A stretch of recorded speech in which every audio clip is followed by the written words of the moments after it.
Good morning, students. This is your economics teacher Lakshmi Vyas here, and today I'm going to teach a new chapter which is fiscal policy. There is no subparts, so we'll complete the entire chapter in the same video. So let's start. First of all, let us see what are the points which we are going to discuss. We'll start our discussion with the meaning of fiscal policy. Then we'll move toward the instruments and tools of the fiscal policy, which will include public revenue, means government revenue, different types of taxes, and the difference between direct tax and indirect tax. Later on, we'll move toward public expenditure, public debt, and we'll complete the chapter with the meaning of deficit financing. So let's start our very first point, meaning of fiscal policy. Fiscal policy. Before starting fiscal policy itself, let me introduce you to another term which is public finance. Yes, public finance means the study of income and expenditure of public authorities. Public authority means government, be it local government or state government or national government. So, under public finance theory, we have the topic fiscal policy. What is fiscal policy? It's a kind of policy adopted by the government. Now, if we consider all the policies of the government, we can broadly classify them into two types. The first one is fiscal policy, the other one is monetary policy. Yes, monetary policy means the policies which are undertaken by the central bank of a nation. For example, in India, all the policies under RBI, Reserve Bank of India, is monetary policy. Apart from that, all the other policies by the government like tax policy, subsidy policy, public expenditure policy, public borrowing policies, all these are under one name, and that is fiscal policy. So what fiscal policy is? It is defined as the policy under which government uses the instruments like taxation, public spending and public borrowing to achieve various objectives of the economic policy. Now, in the definition itself, we are having various objectives. What are the objectives? The objectives of fiscal policy are maintaining social stability. Means there should be all the economic activity should be at a stable level so that there is no fluctuation in the output and employment. The second one is attainment of full employment. Means situation when all the person who are willing to work at the existing wage rate are able to get work. So full employment is always an objective of the economy. The third one is to accelerate the economic growth, means the growth rate of the economy should be continuously increasing, and that is an objective. The fourth one is reduction in the inequality in income and wealth. Yes, income and wealth are always distributed, but they are not equally distributed. So that inequality should always be reduced. Prices must be stable. A regular and fluctuation in the price level is not good for the economy. So price stability is also an important objective of the policy. The last one given here is attaining external equilibrium. An important objective of fiscal policy is to attain external equilibrium. External equilibrium means equilibrium in the balance of payments. Balance of payment will be in equilibrium as far as possible when the import should be equal to exports. So that equality must be attained. So these all are the objectives of fiscal policy. And to adopt this fiscal policy objectives, the instruments used are tax, government expenditure and public borrowing or public debt. So using that, we'll discuss the entire chapter of fiscal policy. Now, moving to the next part, which is types of fiscal policy. Yes, there are two types of fiscal policy: expansionary fiscal policy and contractionary fiscal policy. As the name, expansion means increase. So expansionary fiscal policy means increasing the aggregate demand. It helps to speed up the economy, to boost the economy. And for that, government can decrease the taxes, increase the public expenditure and decrease the public borrowing. And basically, expansionary policy is useful during deflation, when the economic activities are low price levels are decreasing continuously. So to speed up the economy, we use expansionary fiscal policy. On the other hand, just opposite is contractionary fiscal policy. Contraction means decrease. So the policy which is used to decrease the economic activities, decrease the aggregate demand, is called contractionary policy. For example, when government will increase the taxes, economic activity will become low because people will have less money in their hand. They can decrease the public expenditure, or they can increase the public borrowing. So basically, during inflation, when the price levels are continuously increasing, government uses contractionary fiscal policy. So expansionary and contractionary, two types of fiscal policies are there. Next is instruments. As I said, instruments of fiscal policy is the main part which will give us the entire content of the chapter. Three main instruments: taxation, public expenditure, and public borrowing. Let us discuss each one of them separately. First of all, public revenue. Children, always remember public revenue. Here the word public is not common public, not common people, not citizen. Public means government. Yes, so public revenue means income of the government from all its sources. Yes, it includes income from taxes and receipts from non-tax revenue like interest receipt, dividend and profit of the public sector companies, revenue from services provided by the government companies, so on and so forth. So basically, sources of public revenue can be tax or it can be non-tax. Tax, we all know, direct tax, indirect tax, which is government accepts from the people. On the other hand, non-tax revenue like the profit of the government companies, interest receipts, dividends, all are non-tax revenue. So public revenue means income of the government from all the sources. Next is taxation. Yes, the most important part of the chapter, which is taxation. What is a tax? So tax is a compulsory contribution from a person to the government. Now, this compulsory payment without any corresponding direct return of goods and services to the taxpayer. When we pay tax to the government, we cannot ask for any particular good or service directly because we are paying the tax. So it is compulsory, first of all. Secondly, we cannot claim anything in return, so there is no personal obligation. And the amount of money which government will receive as tax revenue will be used for general benefits.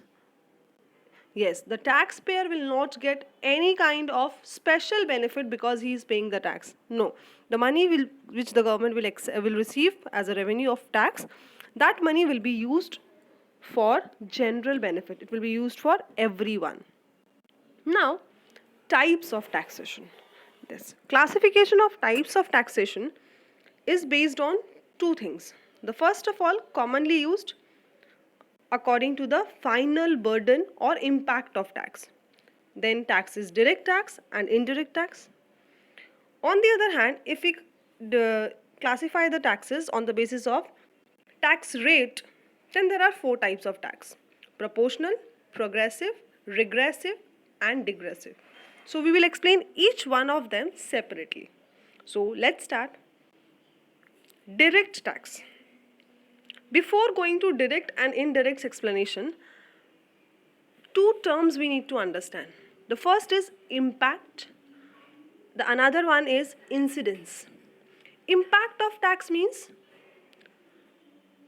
the burden of a tax on the person who pays it to the government in the first instance. And incidence of tax means the money burden of the tax on the person who ultimately pays it. For example, if it is income tax, we all know that if income tax is charged, then the person himself or herself will have to pay the burden. So it will be deducted from the income of the person and the person will get a reduced income after paying the tax. So impact and incidence will be on the same person. On the other hand, for indirect taxes, we'll study that the impact and incidence are on two different persons. How? When we purchase any good, Then the price of good includes taxes. So customers will pay the tax amount included in the price to the shopkeepers, and the producer will pay a production tax to the government. So first of all, impact of tax in on the producers, because they are paying tax to the government. Consumers are not paying tax to the government.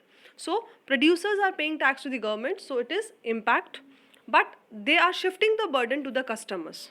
So incidence is on consumers. Finally, ultimately, who is paying? They are producers are not paying from their own pocket. What they are doing, they are paying it first to the government, but they are adding the amount to the price of the product.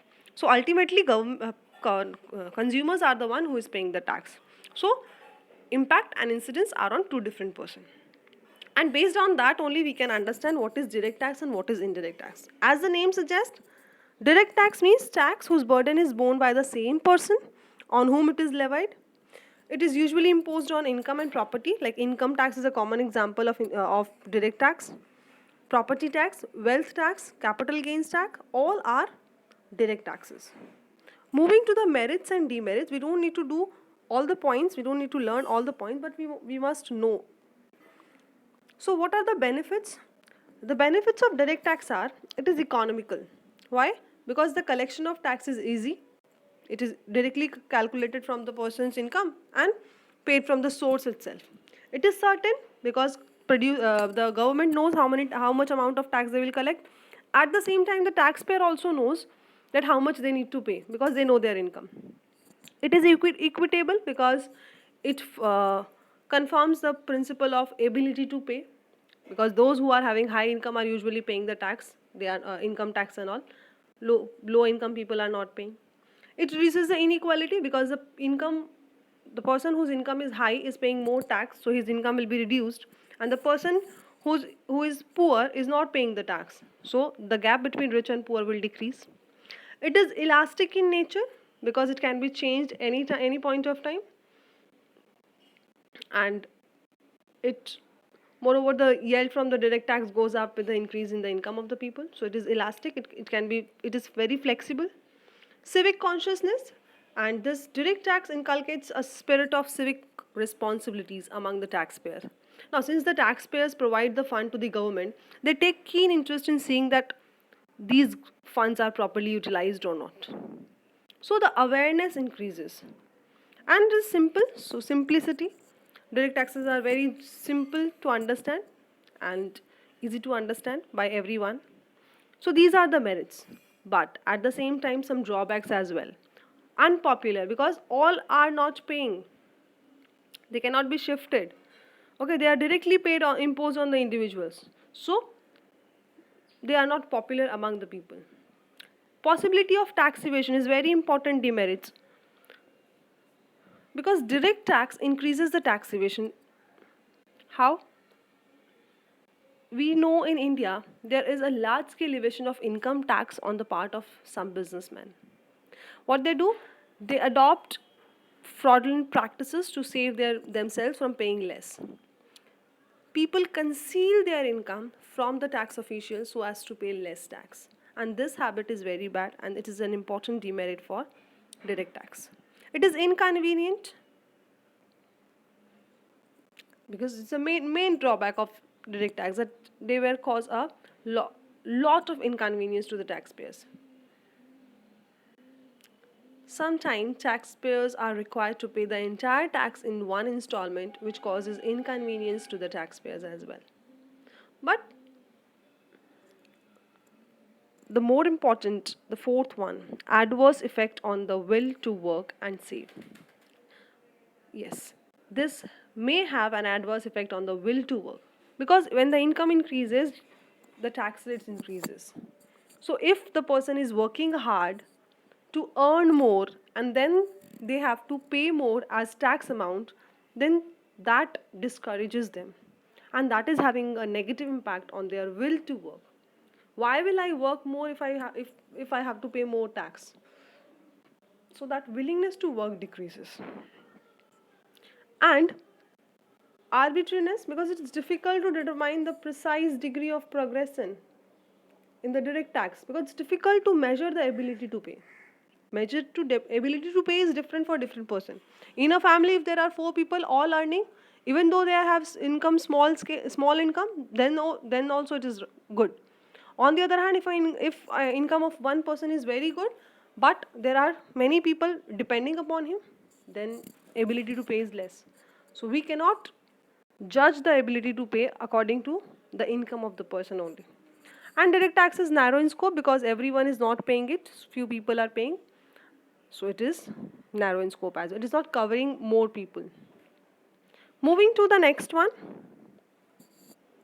indirect. As the name suggests, tax which is initially imposed on and paid by one individual, but the burden of which is passed over to some other person who ultimately bears it. As I have given the example of goods and services tax, GST, very common, very popular nowadays. When we purchase any commodity, we pay the tax. When producer produces any commodity, they pay the tax. What they do during the production time, they pay a particular amount of tax according to the product quantity produced to the government. But the total amount of tax they divide and they add each amount of tax to the price of the product, and accordingly they shift the burden of tax from themselves to the consumers. So that is how indirect taxes are collected. It is usually imposed on the expenditures, just opposite from direct, which was on incomes. GST is example. Moving to the merits and demerits. Merit, it is convenient. Yes, it has a great merit of convenience because they are paid in small amount, no lump sum big amount is there. It is elastic because it can be made elastic through proper selection of goods for levying such taxes, and indirect tax can be made more elastic and productive, particularly when they are imposed on essential goods and services like edible oils, sugar, flour, demand for which is inelastic. So in that case, it is good. The third one is less chance of tax evasion. As I have told because it is charged on goods and services. So if anyone want to purchase a product, they have to pay the tax. So there is less chance of tax evasion. It is being paid with the commodity, price of the commodity itself. So people cannot evade it. Wide coverage, these two are very important, third and fourth. Wide coverage, it is paid by everyone who buys the good, and so it covers so many people. Equity, it is equal for all, whether it is for a rich consumer or a poor consumer, everyone is paying it. Social welfare, yes, indirect taxes can be used to increase the social welfare. For example, the goods which are not favorable, not good, heavy indirect taxes can be charged which are undesirable, like injurious to health, wine, cigarettes, etc. And as a result, they may restrict the consumption of those goods. So it can be helpful in promoting social welfare. Promotes production and investment as well, because indirect taxes can be used to allocate resource in the accordance to their requirement of the economy. Government can shift the production and investment from low priority industries to high priority industries by imposing a high rate of taxation on low priority. So these are all the positive points. At the same time, some demerits are there. The first one is regressive and unjust. Yes, if a person is rich, the amount of tax will be less for him because it will be a lesser proportion of his income. But if the person is poor, the same amount of tax will be huge for him. So there is no rich and poor bifurcation, so it is regressive in nature. The burden is regressive. Inflationary impact, the price increases due to increase in the indirect tax. So price rise is inflation, that is negative. Uneconomical, because the administrative cost of collecting indirect tax is usually heavy. Each and every commodity, each and every sector, each and every production unit, so it is costly to collect. Uncertain, because the revenue from these cannot be estimated accurately. An indirect tax on the commodity leads to rise in the market price, and as a result the demand may fall, but it is difficult to know that to what extent the demand will fall, and accordingly it is uncertain to calculate, to estimate even the amount of tax which the government is going to collect from this indirect taxes. The last one is lack of civic consciousness.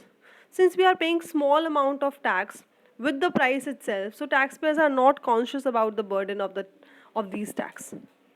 And the taxpayers become usually indifferent toward their responsibility and civic consciousness toward the government. So these are the merits and demerits.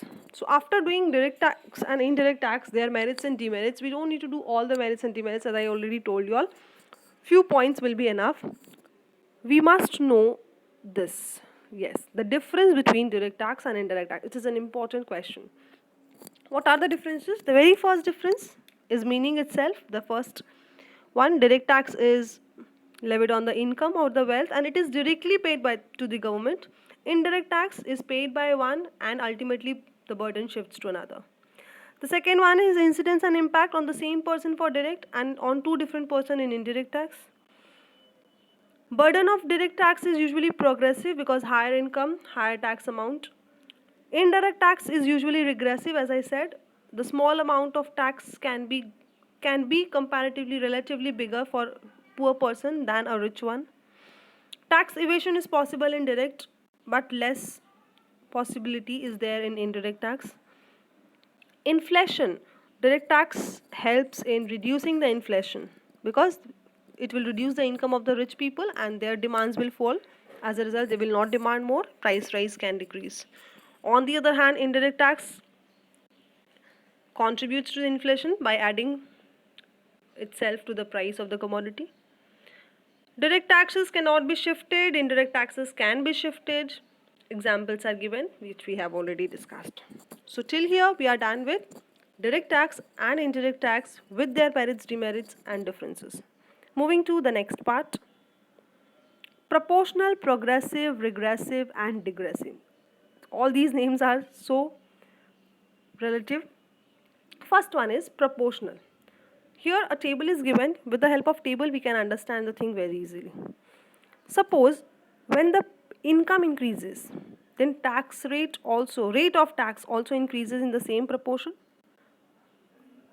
Rate of tax can remain the constant. Rate of tax can decrease or rate of tax can change accordingly. So all these will have different impact. The first one, proportional. So when the income increases from 5 lakh to 10 lakh and the rate of tax is 20% itself in the first case and in the second case, then it is proportional. Proportional means the same rate of tax will be charged be whether the income increases or decreases. Second, progressive. Income increases, tax rate also increases. See, income increasing from 5 to 10 lakh, tax rate increases from 20% to 30%. The third one, regressive. Income is increasing from 5 lakh to 10 lakh. Rate of tax is decreasing from 20% to 15%. This is regressive. What about digressive? Digressive means it is a kind of progressive itself, means the rate of tax will increase with increase in income, but the rate of progression means the rate at which the increase is will not be same. For example, in case of India, we know the rate of tax is 0 till 2.5 lakh. Yes, after 2.5 lakh income, the person's income becomes taxable. So from 2.5 to 5 lakh, the rate of tax is 5%. From 5 lakh to 10 lakh income rate, the rate of tax is 10%. So it continuously increases till 25%. But after that, when the income increases from 25% to more, means 30% or more, from 15 lakh or more, then the rate of tax remains constant for 30%. So digressive means income increases, tax rate is increasing up to a certain level, but after that it remains constant. This is because the rate of progression is different in different cases. So this classification of taxation system is based upon the rate of tax. Don't write when income increases, tax increases.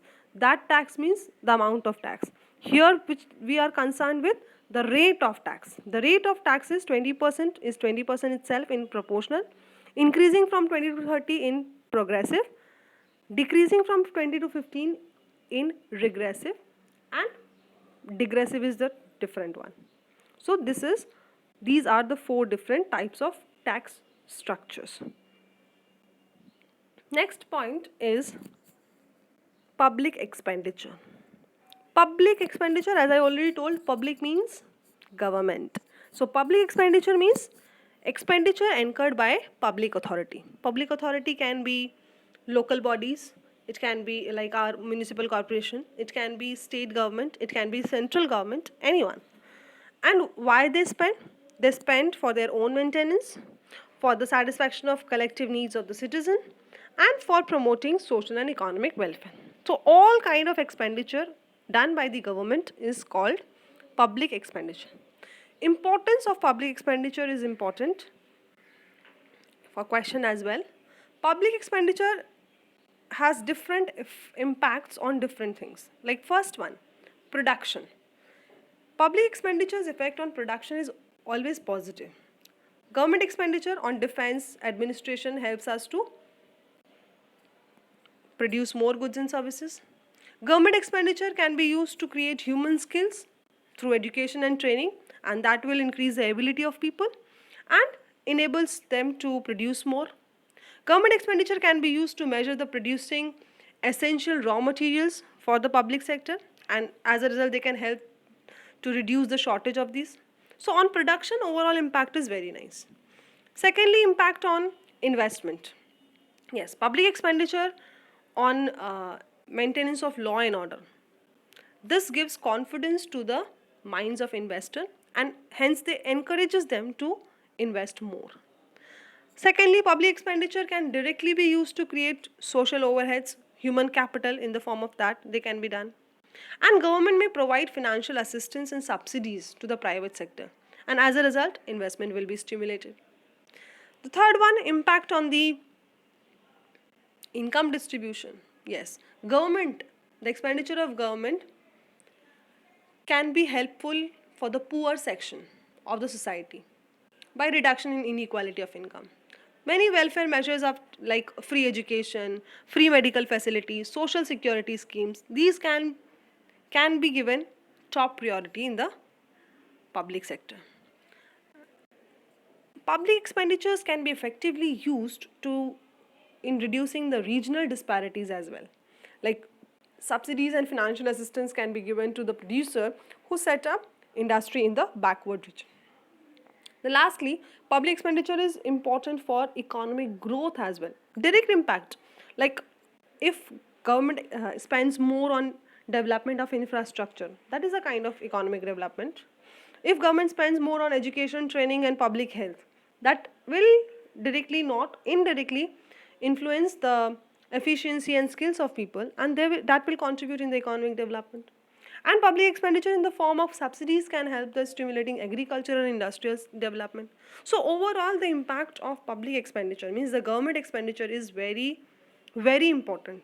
Government expenditure is an important expenditure, and that can boost the economy at any point of time from different areas, be it production, investment, income distribution or growth. Moving to the last important point, which is public debt. Public debt means borrowing of the government. So when government borrows from its residents or nationals of other residents, it is called public debt. There are different types of public debt, like internal debt when government borrows from people of the same country, external debt when when government borrows from nation of other countries or IMF, World Bank kind of international monetary institutions. Productive debt when the government uses this debt amount directly for some productive purpose, and unproductive when these are used for projects which are not directly productive. It can be short term debt like for a period of 3 to 9 months, or long term debt which is repayable after a long period like 5 years or more. So there can be many types of public debt. Detailed explanation of this is not in our scope, so I'm not going in detail. Moving to the point which is important in detail is methods of debt redemption. It is an important part, children. 6-mark question can come from this. What are the different methods of debt redemption? Many methods are given over here, 9 methods. I'm going to explain each one of them, but you can prepare some important ones. Redemption means repayment of loan. So there are many methods which government can use to repay their debt. What are they? The first one, repudiation of debt. Repudiation means refusal to pay.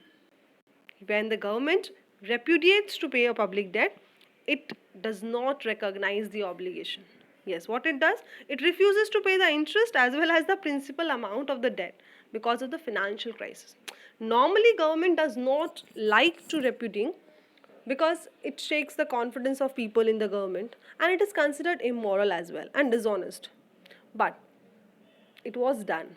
In extreme circumstances, government can do it, and it was done by Soviet Russia in 1970. Second one is refunding. Refunding means it's a process when the government raises new bonds to pay off the maturing bond. Like the government takes a fresh loan to repay an old loan. Now, in this case, money burden of the government is not liquidated, but it's just postponed for some other future date, and hence the burden of the debt continues to accumulate. And this method is usually adopted when the government is not in the position to repay the outstanding loan in the current time being. Third one, debt conversion. Conversion of public debt means exchange of a new debt for the old debt. In this method, loan is actually not repaid, but the form of the debt is changed. Means the process of conversion consists of converting a high interest debt into a low interest debt. What happens? The government suppose had borrowed when the rate of interest was high.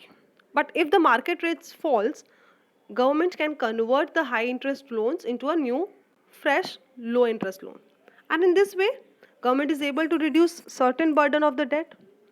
And this is only possible when the government enjoys the good credit worthiness. Then the power is in the hand of the government. The fourth one is budgetary surplus. Yes, it is rare, but sometimes government is able to generate a surplus in its budget. Surplus budget means when the exports are more and import is less. Means the receipt of government is more than the payment. And then government can use its surplus amount to pay its debt to the people. Next is terminal annuity. It is important separately as well. Terminal annuity. Under this method, government pays a debt in equal annual installment, which includes the interest as well as the principal amount. And these annual payments are called annuities. Yes, government is not required to repay the entire amount at the same time, but the burden of debt reduces every year by a small amount. So this is kind of an installment payment. The next one, sinking fund, is also important. Sinking fund. Sometimes government establishes a separate fund known as sinking fund for the purpose of repayment of debt. And government credits means deposits certain amount of its revenue every year for the repayment of outstanding debt. And this fund is used for the payment of the outstanding fund. That means the payment of interest and ultimately repays the entire loan. The seventh one is statutory reduction in the rate of interest. Yes, sometime government take a statutory decision to reduce the rate of interest payable on the public debt. The creditors are forced to accept the reduced rate of interest in the view of statutory power of the government. Usually, the government does not follow this policy of reducing the interest. However, the government can adopt it because when there is financial crisis, they can do it. The next one, capital levy, is very important. Capital levy. Levy is a kind of heavy tax on the property and wealth.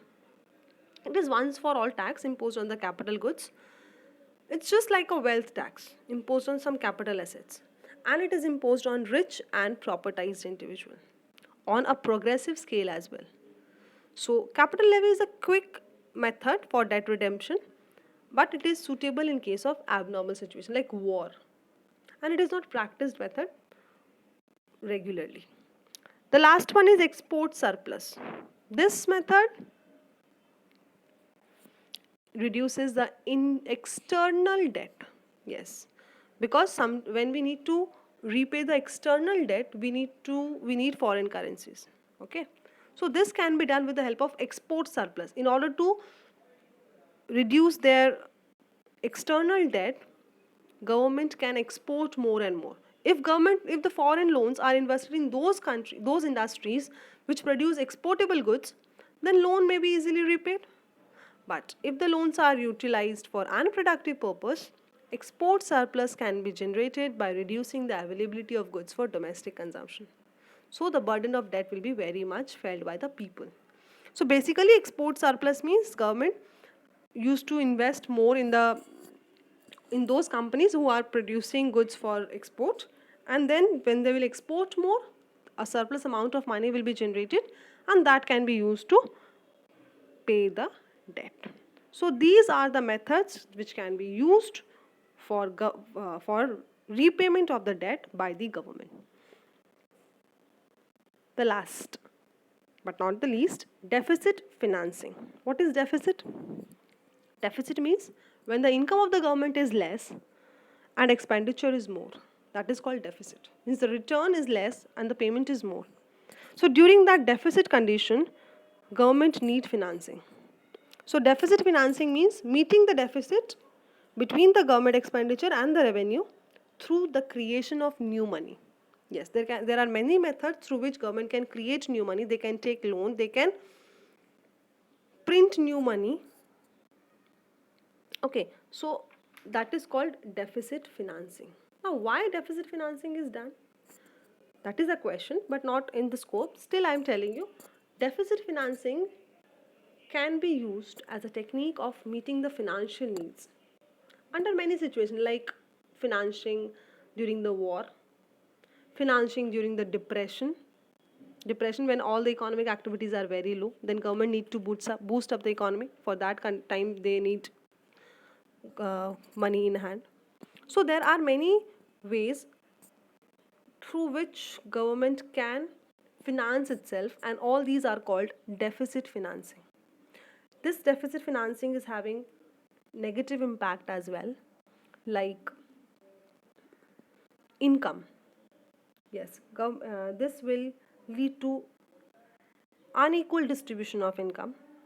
It will increase the general price levels, because when new money will be created in the economy, money towards supply in the economy will increase, which will lead to increase in the aggregate demand, and as a result economy will face inflation, that is a price rise. And it will have a negative impact like distortion of investment patterns as well. But in ISC deficit financing, only you need to know the meaning. So the detailed explanation of deficit financing I am not discussing here because it is not part of your scope. So here I complete this chapter. Thank you very much, children. I hope everyone is going through the videos and trying to understand the concepts. At the same time, writing the notes, preparing themselves well for the upcoming exams. All the best. Take care of yourself. Stay healthy. Stay safe. Thank you.